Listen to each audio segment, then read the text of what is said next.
Bienvenue, chers auditeurs, dans notre série Souvenirs de la Coupe du Monde. Aujourd'hui, nous remontons le temps jusqu'à l'été 1998 en France. Une Coupe du Monde haute en couleurs. Mais pour l'équipe nationale espagnole, la Roja, une amère déception. Forte d'une génération dorée composée de grands noms du Real Madrid et du FC Barcelone, l'Espagne arrivait en France avec l'ambition de remporter le titre. Elle affichait un style flamboyant, une technique irréprochable et une soif de conjurer le mauvais sort qui la frappait lorsqu'elle était surnommée la reine des qualifications. Mais le football est parfois cruel.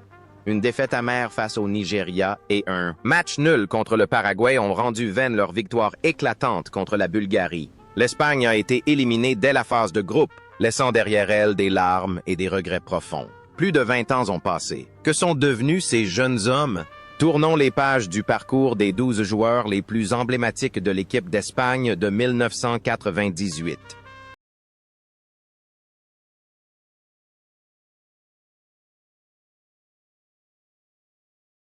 Fernando Hierro, poste, défenseur central / milieu défensif.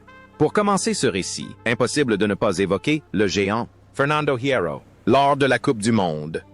1998, à Trent Onze, Hierro était bien plus qu'un simple défenseur. Il était le cœur, l'âme et la source de tous les buts de son équipe. Capitaine, il a disputé les 3 matchs, inscrit 2 buts et délivré une passe décisive. Des statistiques exceptionnelles pour un joueur évoluant en défense. Cette année-là, Hierro incarnait l'autorité, distillant des passes longues d'une précision chirurgicale et des coups francs tonitruants qui transperçaient les cages adverses. Il portait sur ses épaules les espoirs de toute une nation, devant stopper les attaques adverses, tout en se projetant vers l'avant pour marquer lorsque les attaquants étaient à court de solutions. L'image d'Hierro galvanisant ses coéquipiers dans l'atmosphère survoltée de Nantes reste gravée dans la mémoire des supporters, symbole d'un leader solitaire mais inébranlable.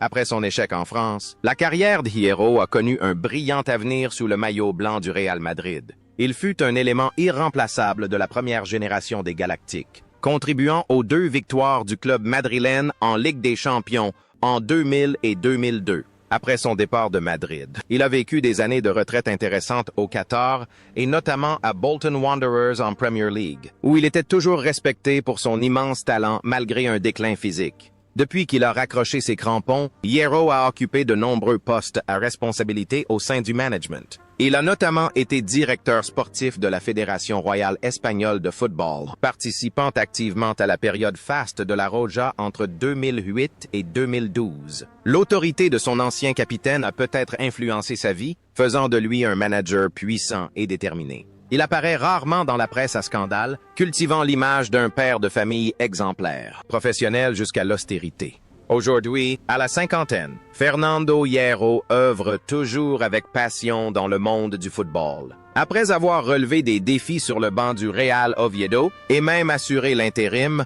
au poste de sélectionneur de l'Espagne lors de la Coupe du Monde. 2018.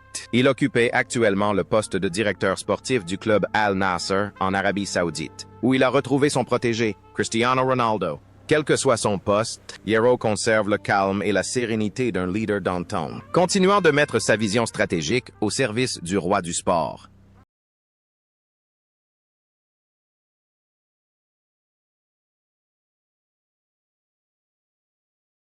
Sergi Barjuan, poste, arrière gauche.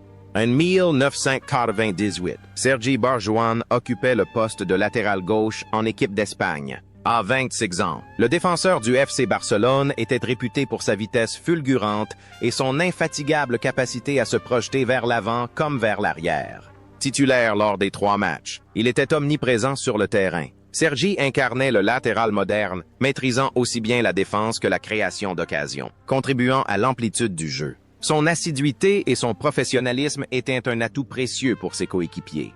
Après son départ de Barcelone, Sergi a connu plusieurs années fructueuses à l'Atlético Madrid avant de prendre sa retraite. Depuis, il se consacre à la formation et à l'entraînement des jeunes. Il a même brièvement assuré l'intérim au poste d'entraîneur de l'équipe première du FC Barcelone lors d'une période difficile, démontrant ainsi sa disponibilité à aider son ancien club. Dans la vie, Sergi est un homme responsable, discret et toujours très sérieux dans son travail.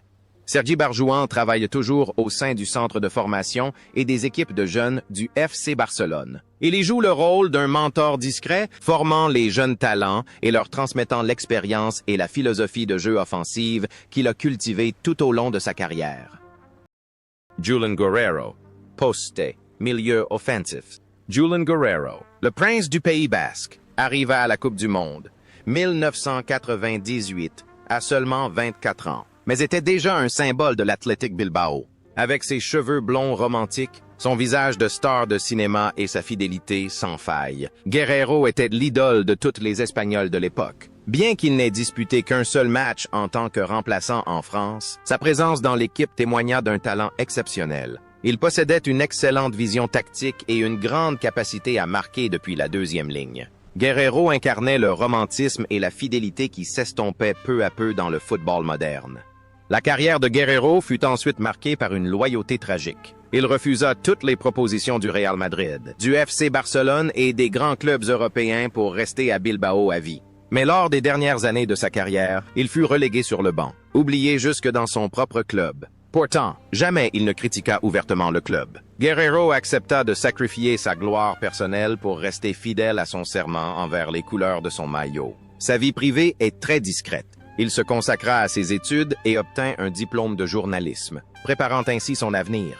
Julen Guerrero poursuit actuellement une carrière d'entraîneur de jeunes après avoir dirigé les sélections espagnoles de jeunes. Il conserve son allure élégante et sa courtoisie. Bien qu'il ne possède pas un palmarès impressionnant, Guerrero a quelque chose de bien plus précieux. L'amour indéfectible et le respect absolu des Basques. Miguel Ángel Nadal, poste, défenseur central. Miguel Ángel Nadal, surnommé La Bête, était le roc de la défense espagnole en 1998. À 31 ans, il imposait sa force physique, sa férocité et son jeu de tête exceptionnel. Nadal ne jouait pas avec panache. Il misait sur la puissance et la domination physique. Lors de ces deux sélections, il a terrorisé les attaquants adverses. Il complétait parfaitement la technique de ses coéquipiers, apportant la solidité nécessaire à la Roja. La carrière de Nadal est indissociable de l'ère de la Dream Team du FC Barcelone, puis de Majorque. Mais le plus intéressant à son sujet réside dans sa famille. Il est l'oncle biologique de la légende du tennis Rafael Nadal. Après sa retraite, Miguel Ángel a mené une vie paisible, passant la plupart de son temps en famille et soutenant la carrière de son célèbre neveu. Il semblerait que des gènes athlétiques exceptionnels et un esprit combatif indomptable coulent dans les veines de la lignée Nadal, de l'oncle au neveu.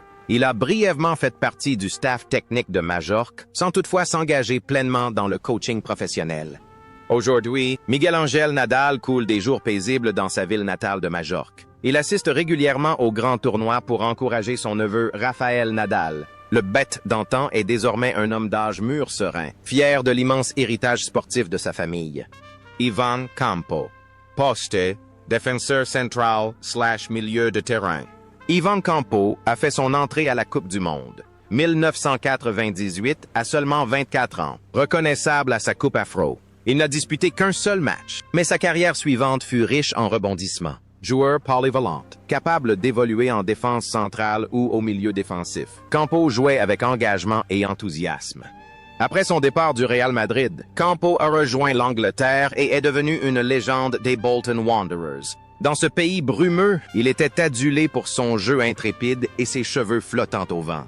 Pourtant, derrière son sourire sur le terrain, Campo souffrait d'un trouble anxieux sévère. La pression du Real Madrid l'a un jour poussé à consulter un psychologue et à prendre des médicaments. Son histoire a ensuite été largement diffusée, contribuant à sensibiliser le monde du football aux problèmes de santé mentale. Il a courageusement affronté ses démons pour retrouver le plaisir de jouer au football en Angleterre. Aujourd'hui, Ivan Campo est retraité et mène une vie paisible. Il participe occasionnellement à des matchs de charité pour d'anciens joueurs et est ambassadeur de marque. Il était la preuve que même les stars ont des failles psychologiques qui nécessitent empathie et partage.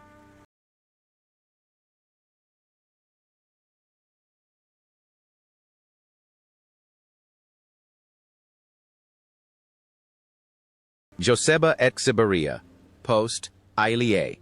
Joseba Etxeberria, autre jeune talent basque, participa à la Coupe du Monde 1998 à seulement 20 ans. redoutable sur l'aile droite. Il était doté d'une vitesse fulgurante et d'une précision chirurgicale dans ses centres. Jouant les 3 matchs, Echeverría fit preuve d'une maturité impressionnante et fut l'une des rares satisfactions de l'Espagne. On attendait de lui qu'il représente l'avenir du football espagnol aux côtés de Raúl.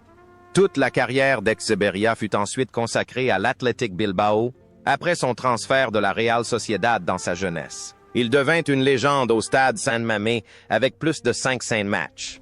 L'anecdote la plus touchante à son sujet est que, lors de sa dernière saison avant la retraite, il proposa de jouer gratuitement en hommage au club qu'il avait formé. Ce geste chevaleresque fit de lui un véritable saint aux yeux des supporters de Bilbao. Il est un symbole de loyauté et de bonté rare.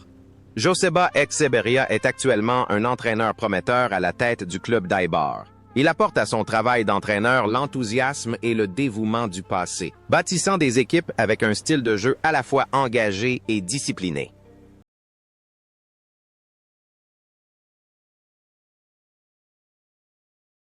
Luis Enrique, poste, milieu de terrain / attaquante. Luis Enrique aborde la Coupe du Monde 1998 animé d'une soif de victoire inextinguible. À 28 ans, il était l'un des joueurs les plus polyvalents et les plus fougueux de l'équipe. L'image de Luis Enrique, le visage ensanglanté lors de la Coupe du Monde, 1994. En tête encore les esprits. Et en 1998, il était animé d'une soif de revanche. Jouant les 3 matchs, marquant un but et délivrant une passe décisive, Enrique se battit avec acharnement, courant sans relâche et galvanisant constamment toute l'équipe. Il incarnait la fougue, la ténacité et une personnalité franche, refusant la défaite. Son style n'était pas flamboyant comme celui de Raúl, mais direct, efficace et empreint de combativité. Sa carrière ultérieure fut indissociable du brassard de capitaine du FC Barcelone, où il devint une idole malgré son passage chez le Real Madrid, rival historique. Mais c'est sa carrière d'entraîneur qui marqua le plus Enrique. Il devint l'un des meilleurs stratèges au monde, menant le Barça à un triplé historique en 2015. Cependant, la vie lui infligea un coup terrible. Alors qu'il dirigeait l'équipe nationale espagnole, il dut quitter son poste car sa jeune fille, Zana, était atteinte d'un cancer des os. Après 5 mois de lutte acharnée, la petite fille s'éteignit à seulement 9 ans. La douleur de perdre un enfant sembla avoir anéanti cet homme de fer. Mais Enrique revint, plus fort, plus serein. Il surmonta cette tragédie personnelle pour reprendre les rênes de l'équipe nationale en hommage à sa fille. Aujourd'hui, Luis Enrique est l'entraîneur du Paris Saint-Germain, malgré quelques cheveux grisonnants et les rides marquées par le temps et la douleur. Son regard restait aussi vif qu'au premier jour. Il demeure ce Lucho charismatique, toujours prêt à affronter les médias, à dialoguer en direct avec ses supporters et à vivre une vie authentique et intense. Son parcours est la preuve la plus éloquente de l'extraordinaire résilience humaine face à l'adversité. Kiko, Francisco Narváez. Poste, attaquante. Kiko, l'attaquant longiligne de l'Atlético Madrid, arriva à la Coupe du Monde 1998 à l'âge de 26 ans. Attaquant atypique. Il était grand, doté d'une technique personnelle remarquable et d'une maîtrise du ballon improvisé. Il devint plus tard l'idole de Fernando Torres. En France, Kiko inscrivit le but décisif contre la Bulgarie et délivra une passe décisive, contribuant grandement au jeu collectif. Il apportait douceur et spectacle, un véritable artiste sur le terrain, avec sa course chaloupée si caractéristique. Malheureusement, la carrière de Kiko après 1998 a été brisée par des blessures récurrentes à la cheville. Il a dû prendre une retraite prématurée à seulement 30 ans, laissant derrière lui un grand regret quant à un talent qui n'a jamais pu s'épanouir pleinement. Cependant, après la fermeture d'une porte, une autre s'ouvre, dotée d'un humour, d'une éloquence et d'un charme naturel. Kiko est devenu une star des médias en Espagne. Son visage est familier des émissions de commentaires sportifs, des magazines et des publicités. Sa vie est toujours empreinte de rire et d'optimisme. Il a transformé la fin abrupte de sa carrière de joueur en une source de motivation pour briller dans le monde du spectacle sportif. Aujourd'hui, Kiko Narváez demeure un commentateur très demandé et apprécié en Espagne. Il vit heureux et à l'aise et évoque toujours le passé avec fierté plutôt qu'avec amertume. Kiko est la preuve qu'après une carrière de footballeur, la vie peut être riche et passionnante si l'on garde espoir. Andoni Zubizarreta, poste, gardien de but. Si la Coupe du Monde 1998 fut une tragédie pour l'Espagne, Andoni Zubizarreta en fut le principal artisan. À 36 ans, capitaine de l'équipe et gardien le plus fiable, faute d'une immense expérience. Zubi commet une erreur catastrophique lors du match d'ouverture contre le Nigeria, en poussant le ballon dans ses propres filets après un centre pourtant anodin. Ce geste fut un véritable coup de poignard pour les supporters et pour lui-même. Malgré une carrière brillante, avec plus de 120 sélections en équipe nationale et un statut de légende à Barcelone, sa dernière apparition sur la scène internationale fut une triste parenthèse. Zubi, cette année-là, incarnait la diligence, mais aussi la cruauté du poste de gardien de but, où une seule erreur peut anéantir des milliers d'arrêts. Immédiatement après la Coupe du Monde, 1998, Zubizarreta annonce sa retraite, mettant un terme à sa carrière dans la discrétion. Mais il ne quitta pas le football pour autant. Doté d'une intelligence vive et d'une vision stratégique, il se tourna vers le management. Zubi occupa le poste de directeur sportif à l'Athletic Bilbao ou FUS Barcelone, puis à l'Olympique de Marseille. Il fut l'artisan de nombreux transferts importants, posant les fondations de ses équipes. La vie de Zubi porte davantage les traits d'un intellectuel que ceux d'un ancien joueur. Calme et posé, il intervient souvent à la télévision avec des analyses pertinentes. Il surmonta la douleur de 1998 non par le bruit ou la justification, mais par une contribution discrète en coulisses, démontrant sa valeur avec le sang-froid d'un manager talentueux. Aujourd'hui, Andoni Zubizarreta coule des jours plus paisibles depuis son départ de Marseille, se consacrant occasionnellement aux conseils et aux commentaires sportifs. À 60 ans passés, il peut sourire en repensant à son passé, car l'héritage qu'il a laissé au football espagnol dépasse largement le cadre d'une erreur commise il y a des années. Il est un exemple de résilience, une illustration de la force de caractère d'un homme mûr.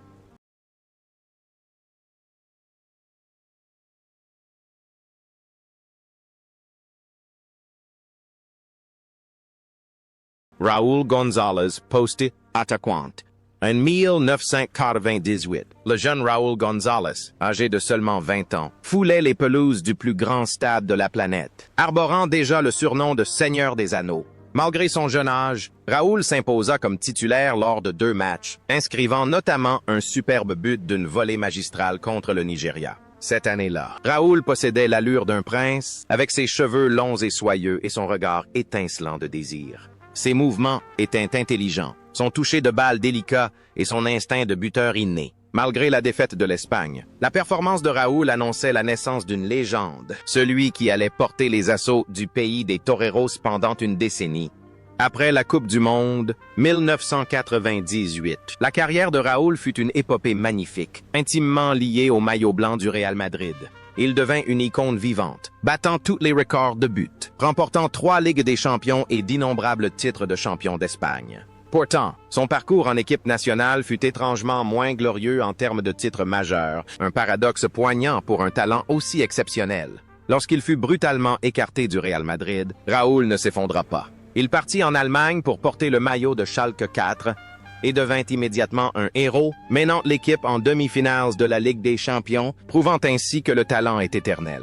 La vie privée de Raúl est étonnamment discrète. Marié au mannequin Mamen Sans. Il a une famille nombreuse et heureuse, à chaque but marqué. Il embrassait son alliance, un geste romantique devenu sa marque de fabrique. Raúl est un homme classique, réservé, loin des scandales et des paillettes, se concentrant uniquement sur le football et sa famille.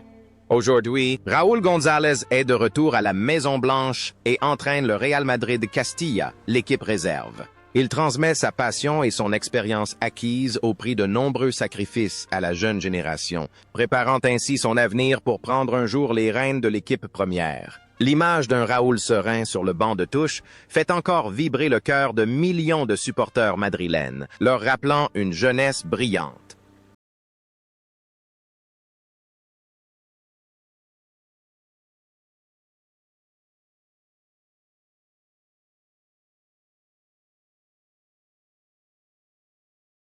Fernando Morientes, poste, attaquant.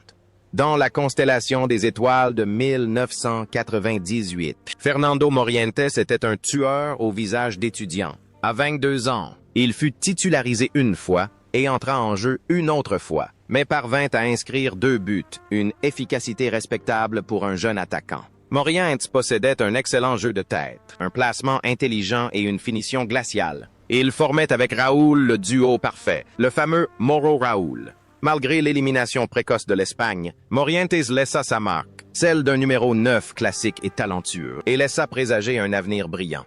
La carrière de Morientes en club a été riche en émotions. Il a remporté 3 Ligues des champions avec le Real Madrid, mais le moment le plus mémorable reste son prêt à l'AS Monaco, où il a inscrit le but de l'élimination du Real Madrid en Ligue des champions 2004. Ce fut la plus belle et la plus professionnelle des revanches jamais vues dans le football. Il a ensuite évolué à Liverpool, puis à Valence. En dehors des terrains, Morientes est une personne discrète, humble et extrêmement professionnelle. Il mène une vie sans faste, sans scandales, et se tient toujours à carreau. C'est le genre de joueur aimé de ses coéquipiers et respecté par ses adversaires pour sa gentillesse qui contraste avec son efficacité redoutable dans la surface de réparation. Aujourd'hui, Fernando Morientes a pris sa retraite et apparaît régulièrement comme ambassadeur de La Liga et consultant TV. Il conserve une excellente condition physique et ce sourire bienveillant d'antan. Son histoire nous rappelle l'importance du respect de soi et du professionnalisme. Même face au refus, il faut répondre par le talent sur le terrain plutôt que par des paroles de ressentiment. Santiago Canizares, poste gardien de but. Enfin, même s'il n'a pas joué une seule minute lors de la Coupe du Monde. 1998. Étant la doublure de Zubizarreta, Santiago Canizares mérite d'être mentionné dans cette équipe. À 28 ans, il était au sommet de sa carrière. Canizares était célèbre pour sa chevelure platine éclatante et ses réflexes exceptionnels. Il avait une forte personnalité, excentrique mais extrêmement talentueux.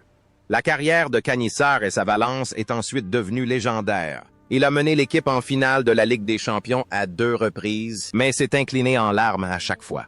L'un des accidents les plus insolites de l'histoire du football lui est arrivé en 2002. Il a manqué la Coupe du Monde car il s'est laissé tomber un flacon de parfum sur le pied, se sectionnant un tendon. Mais le plus grand drame de sa vie n'a pas eu lieu sur les terrains.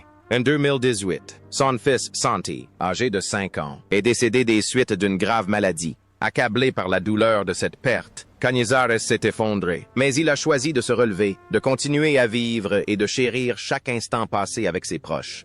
Santiago Canizares est aujourd'hui un commentateur sportif de renom et pilote de rallye amateur. Il trouve l'adrénaline sur les circuits pour combler un vide intérieur. Son histoire est empreinte de tristesse, mais aussi d'une force de caractère inébranlable.